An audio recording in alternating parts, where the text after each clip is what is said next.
Joey, what time does the rain have to stop in order to make the 7 o'clock start time?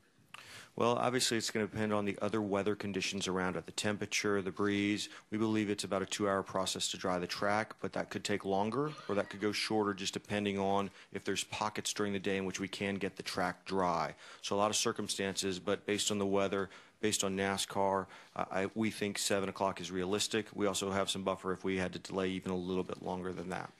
Yeah, and I'll add to that while we're suspending the start from noon till 7 p.m., we're not suspending our operations. If weather permits, because it is a long process to dry, we'll be drying the track all day long. We'll be working on preparing the track for a 7 o'clock start whenever it's feasible and possible, because it is a long process. But so you can see jet dryers out there at noon or 1 o'clock, and that's just us being ready and being prepared and working on the track being absolute ready as quickly as possible, shooting for that 7 o'clock. Over here to the left, Jay, go ahead. Jay Hart, Yahoo Sports. Mike, right over here to your left. Oh, excuse me. I got you. Yeah, no worries, no worries. On Fox, I assume. And then, what was the discussion with the broadcast partner? Obviously, this goes into their prime time programming. What was the discussion with Fox on that? Well, they have certainly yesterday and today are on board with staying with us, fortunately, and we're eager to get going as much as we were, and I'm sure they have some conversations that have to be held with their primetime entertainment group, but they have committed to covering the race whenever we had started, whether it was 12 today or 7 o'clock this afternoon. So they'll be with us through the day.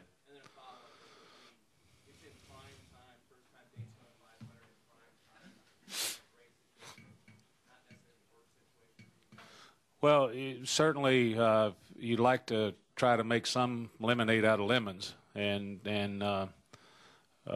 you know, ideally the race would have started yesterday as scheduled, and it would have been sunny, and we would have been celebrating the Daytona 500 champion today. But under the circumstances, we're just trying to make the best decisions collectively, including Fox.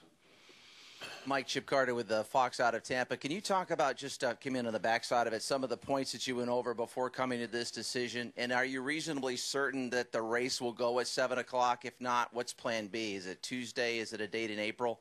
Yeah, the biggest thing I want to stress is the collaboration of a lot of different groups, from weather experts to Fox to Joey and the group at Daytona International Speedway, to our own group of competition guys and operation guys, and everybody collaboratively working nonstop since we knew we were going to have an issue yesterday to make the absolute best decision we could, understanding that any decision we make is not going to be universal accepted by everybody, because when it rains, it complicates things to an extreme that you can't correct.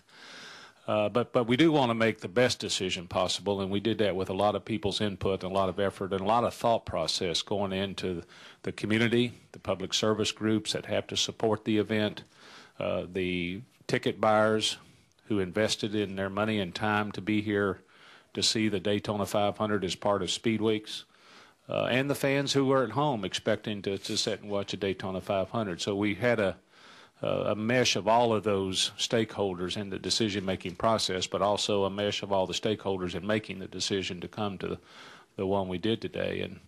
And in today's world, with the ability to communicate, we felt like that instead of sitting here and waiting all day long with the information that we had that presented not a very favorable forecast between now and later this afternoon, I couldn't sit here and guarantee you that we'll start at 7 o'clock, but our confidence of starting at 7 o'clock this afternoon is a whole lot better than it is at noon, which is why we made the change.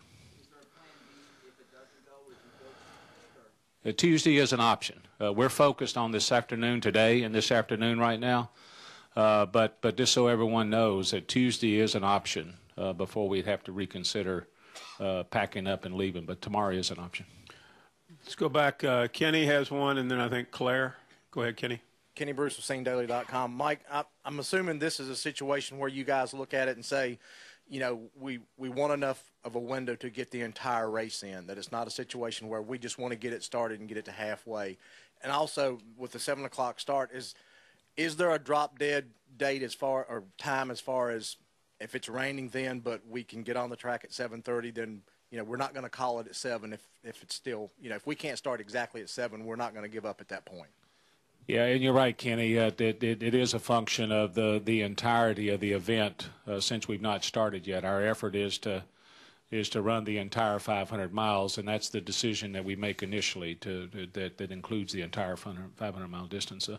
And the flexibility, throughout yesterday still exists today.